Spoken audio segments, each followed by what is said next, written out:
Sa ating negosyo, balita, binigyan din ni Pangulong Aquino ang mahalagang ambag ng mga negosyante sa pagpapaunlad ng ekonomiya ng bansa.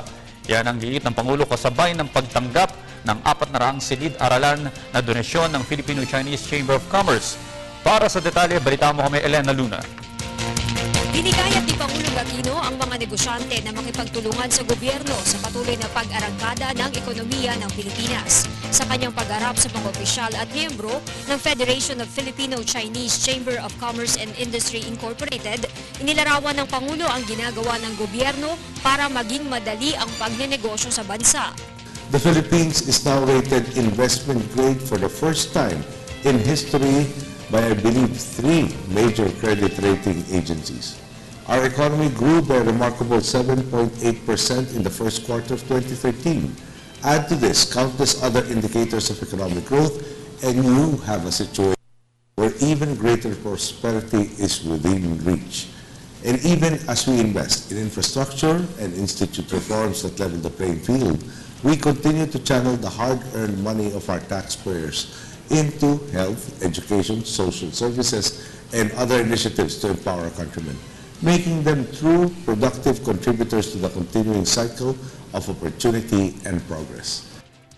Nasa palasyo ang mga miyembro ng Chamber para ipresenta sa Pangulo ang donasyon nilang 400 classrooms na bahagi ng kanilang Operation Barrio Schools. Umaabot na sa 9,000 classrooms ang kanilang naipatayo mula nang simulan nito taong 1961.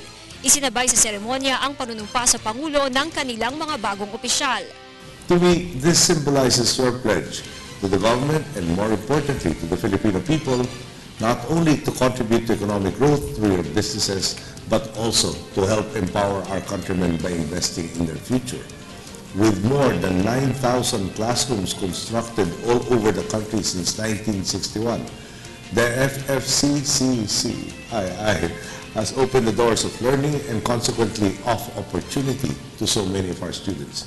Kabilang din sa ginagawa ng Chamber ang mga medical missions, relief at volunteer fire brigades. Ipinaalala ng Pangulo na higit pa silang makakatulong sa marami kung patuloy rin nilang gagawin ang kanilang civic duty. As you continue to reap benefits from our economic revival, I hope that you will also be more willing to share the fruits of your hard work, not only through your philanthropic activities, but also by setting the good example as citizens who fulfill their obligations on time and by the book. It's my hope that as you continue to give generously, you also take to heart the civic duties and responsibilities of every Filipino. This is what will allow our already strong partnership to flourish in the years to come. Kabilang sa tinutukoy na civic duty ng Pangulo ang pagbabayad ng buwis. Nangako ang bagong Pangulo ng Chamber na makikipagtulungan sa mga ahensya ng gobyerno para dito at hihikayatin ang kanilang mga miyembro na gawin ang obligasyong ito. We have been fully cooperating with DOF and BIR in support of the government's tax collection programs. We disseminate tax information, encourage the public to pay proper taxes. Para sa Telebisyon ng Bayan, Elena Luna.